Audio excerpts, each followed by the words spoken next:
In the realm of mixed martial arts, competing at the highest level is the hardest thing there is.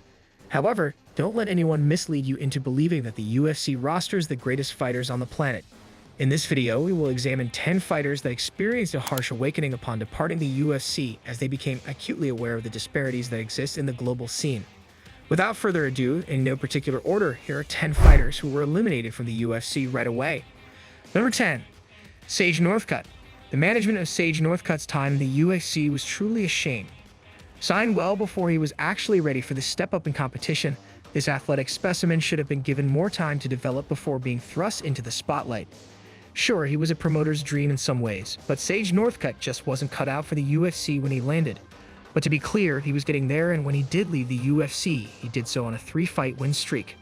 After being released from the promotion, one championship served as his new home, and for some strange reason, they mismanaged him even worse than the UFC did, matching him up with the fearsome kickboxer Cosmo Alessandri, who cowed Sage Northcutt just 30 seconds into his debut.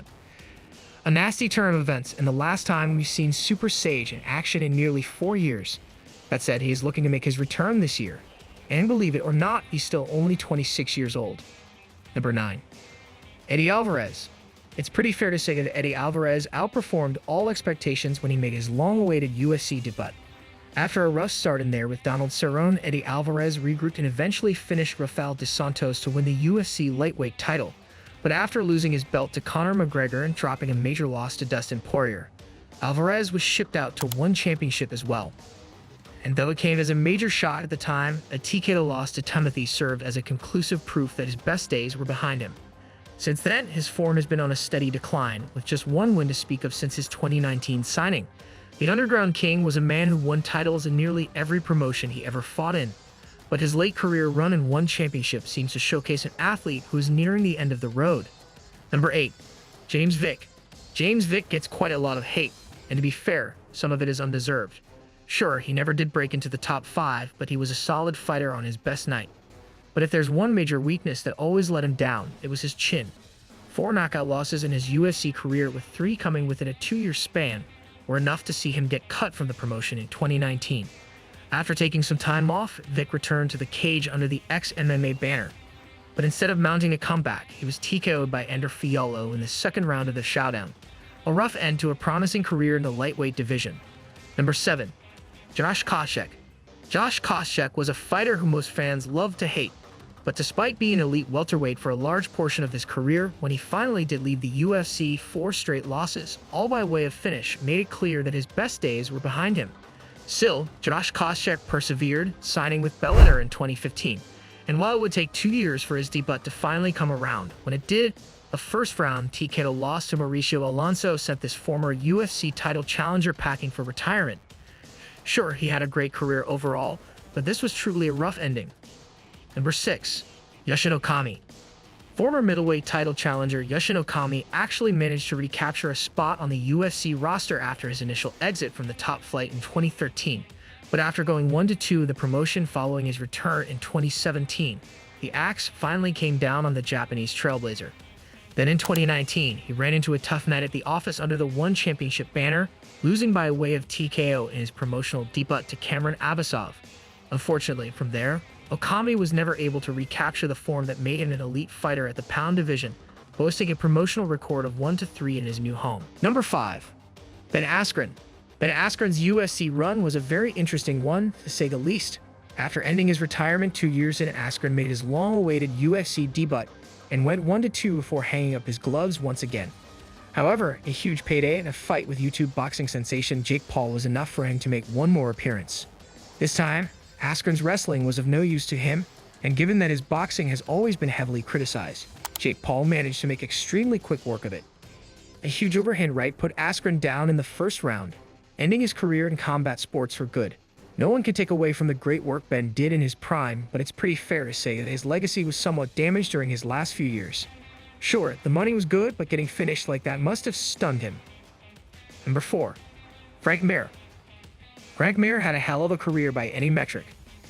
As one of the finest grapplers in the history of the heavyweight division, Frank Mir managed to score submission wins over some of the greatest fighters of his era, with memorable victories over Antonio Rodrigo Nogueira, Brock Lesnar, and Tim Sylvia standing as major highlights.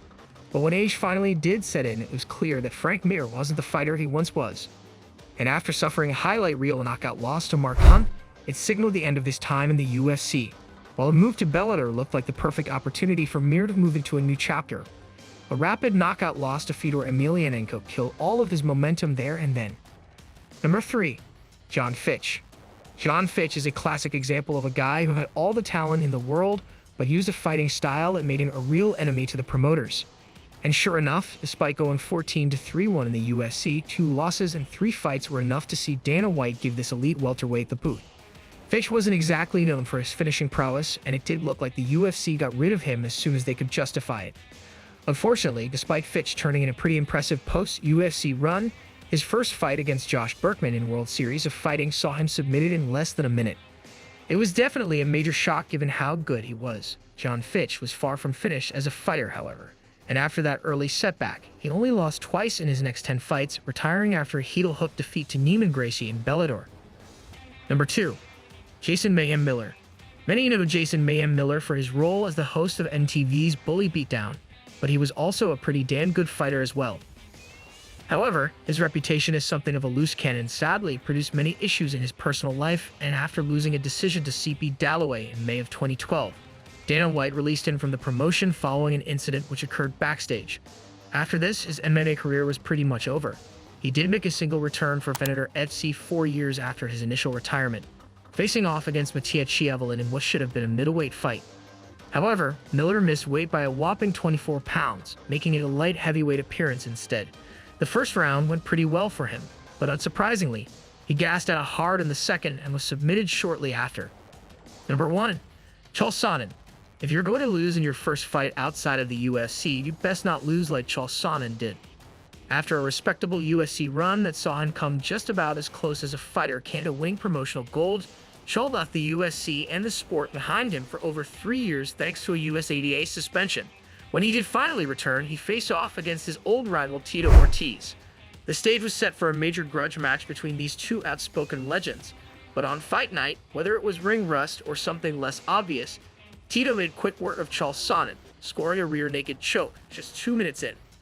Although Sonnen did claim that Tito tapped out earlier in the bout, at the time it seemed like Sonnen was no longer the same fighter, or at least that's what we thought, until he went on to win his next 2, defeating Quinton Rampage Jackson and Vanderlei Silva, 2 guys who were still younger than Tito Ortiz was.